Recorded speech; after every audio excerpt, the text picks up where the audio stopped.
ইসলামে ধর্ষণের শাস্তি কি এবং এই শাস্তি কিভাবে প্রয়োগ করা হয়? যতটুকু জানি এর জন্য 4 জন প্রাপ্তবয়স্ক ব্যক্তির প্রত্যক্ষ সাক্ষ্যের প্রয়োজন।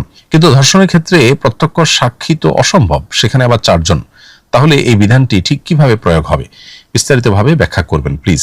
খুবই গুরুত্বপূর্ণ একটি প্রশ্ন। প্রিয় দর্শক, আপনার এই প্রশ্নের উত্তরে বলতে চাই, এই প্রসঙ্গে আমরা বেশিরভাগ মানুষই বিভ্রান্তি এবং ধোঁয়াশার মধ্যে আছি। কারণ আমরা অনেকেই মনে করি যে জেনা, ব্যভিচার কিংবা ধর্ষণ এটি প্রমাণিত হওয়ার জন্য 4 জন প্রত্যক্ষদর্শী সাক্ষী প্রয়োজন। এই 4 জন প্রত্যক্ষদর্শী সাক্ষী ছাড়া কোনোভাবে বোধহয় ধর্ষণের অপরাধ প্রমাণ করা সম্ভব নয়। মূলত এটি ভুল ধারণা আমাদের। ইসলামী শরিয়ার আলোকে ধর্ষণ, ব্যভিচার কিংবা জেনা প্রমাণিত হওয়ার জন্য 4 জন প্রত্যক্ষদর্শী সাক্ষীর সাক্ষ্য এটি একটি উপায়। এর বাইরে আরো উপায় আছে যেটা দিয়ে ধর্ষণের অপরাধ প্রমাণিত হতে পারে। কোন ব্যক্তি যদি কারোর ব্যাপারে অভিযোগ দায়ের করে যে অমুক ব্যক্তি জেনায় লিপ্ত হয়েছে, ব্যভিচারে লিপ্ত হয়েছে, তাহলে সেক্ষেত্রে সেটি প্রমাণের জন্য শরিয়া তাকে 4 জন প্রত্যক্ষদর্শী সাক্ষী উপস্থিত করার বাধ্যবাধকতা আরোপ করে। কারণ একদিকে মানব সভ্যতাকে টিকিয়ে রাখবার প্রয়োজনে সমাজের জেনা, ব্যভিচারের মতো অপরাধকে চরম অপরাধ হিসাবে চিহ্নিত করে তার জন্য অত্যন্ত কঠিন এবং মর্মন্তুদ শাস্তির বিধান রেখেছে ইসলামী শরিয়া।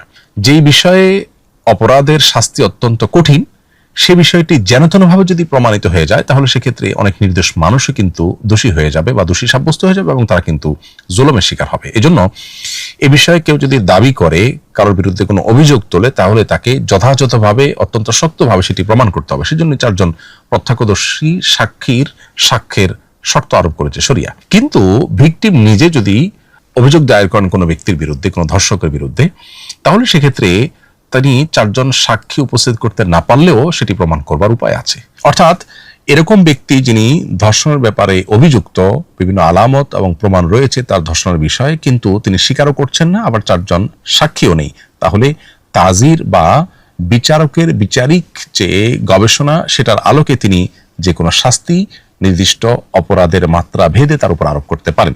এমনকি সেটা মৃত্যুদণ্ড পর্যন্ত হতে পারে। তার মানে এই দাঁড়ালো যে কেউ ধর্ষণ করলো আর 4 জন সাক্ষী নেই দেখে সে পার পেয়ে যাবে, এ ব্যাপারটা একেবারেই ভুল ধারণা আমাদের অনেকেরই। আবার আরেকটা বিষয় এখানে আছে, সেটা হলো যে একটা তো হলো যে জোরপূর্বক শারীরিক সম্পর্ক করলো, শুধু এটুকু। তার জন্য তো আমরা বললাম 3টা উপায় আছে। 4 জন প্রত্যক্ষদর্শী সাক্ষীর সাক্ষ্য, অথবা অপরাধীর স্বীকারোক্তি, কিংবা বিভিন্ন এভিডেন্স থেকে সেটি প্রমাণিত হলে তার আলোকে বিচারক, ইসলামী শরিয়া আদালতের বিচারকের বিচার করার সুযোগ আছে, শাস্তি আরোপ করার সুযোগ আছে। এই 3টার বাইরে আরেকটা অপশন আছে, সেটা হলো যদি কেউ অস্ত্র ব্যবহার করে, আতঙ্ক সৃষ্টি করে, অপহরণ করে এবং এরপর যদি পাশবিক নির্যাতন করে জোরপূর্বক, তাহলে সেক্ষেত্রে সেটাকে ফাসাদ ফিল আরদের অধীনে ফেলে তার চরম শাস্তি কার্যকর করা যেতে পারে। সূরা মায়দা 33 নম্বর আয়াতে আল্লাহ তাআলা বলেছেন, ইন্নামা জাযাউল্লাযিনা ইউহারিবুনাল্লাহ ওয়া রাসূলাহু ওয়া ইয়াসআউনা ফিল আরদি ফাসাদা, অর্থাৎ যারা আল্লাহ এবং তার রাসূলের বিরুদ্ধে বিদ্রোহ করবে এবং যারা পৃথিবীতে ফাসাদ সৃষ্টি করবে, দাঙ্গা হাঙ্গামা সৃষ্টি করবে, ডাকাতি, রাহাজানি, খুন খারাপি, আপনার ছিনতাই, আতঙ্ক সৃষ্টি করা, এ জাতীয় অপরাধ যারা সংগঠন করবে, তাদের উপর আল্লাহ তাআলা 4টি শাস্তির কথা বলেছেন। অর্থাৎ অপরাধের মাত্রা ভেদে বিচারক তাদের শাস্তি নিরূপণ করবেন। একটি হলো তাদেরকে মৃত্যুদণ্ড দেওয়া হবে, আরেকটা হলো তাদেরকে শুলে চড়িয়ে মৃত্যুদণ্ড কার্যকর করা হবে, আরেকটা হলো তাদের ডান হাত বাম পাও কিংবা বাম হাত ডান পা কেটে ফেলা হবে শাস্তি স্বরূপ, আরেকটা হলো তাদেরকে দেশান্তর করে দেওয়া হবে, যাতে করে সেখানে তারা নির্জনে এবং কঠিন পরিবেশে তারা ধীরে ধীরে মৃত্যুর মুখে পতিত হয়।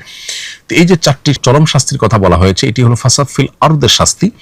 অতএব কোনো ব্যক্তি যদি কোনো নারীকে অপহরণ করে এবং তার প্রতি যদি পাশবিক নির্যাতন করে, অস্ত্রের মুখে জিম্মি করে, অপহরণ করে, হাঙ্গামা সৃষ্টি করে, আতঙ্ক সৃষ্টি করে, তাহলে সেটা ডাকাতির মামলার অধীনে পড়বে এবং তার জন্য 4 জন প্রত্যক্ষদর্শী সাক্ষ্যের প্রয়োজন নেই, বরং সেটা প্রমাণিত হলে সেই ব্যক্তিকে চরম শাস্তি দেয়া যাবে ইসলামী শরিয়ার আদালতের বিচারের আলোকে। অতএব এখান থেকে পরিষ্কার হয়ে গেল যে আমরা যারা মনে করি যে ইসলামের দৃষ্টিকোণ থেকে কোনো নারী ধর্ষিত হলে তার ধর্ষণ প্রমাণের জন্য 4 জন প্রত্যক্ষদর্শীর সাক্ষীর সাক্ষ্য ছাড়া সেটা প্রমাণ করা যাবে না, এটি ভুল ধারণা।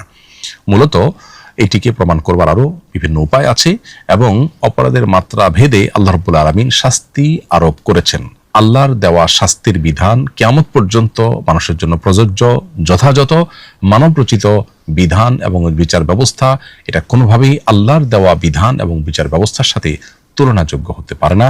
সেটা আমাদের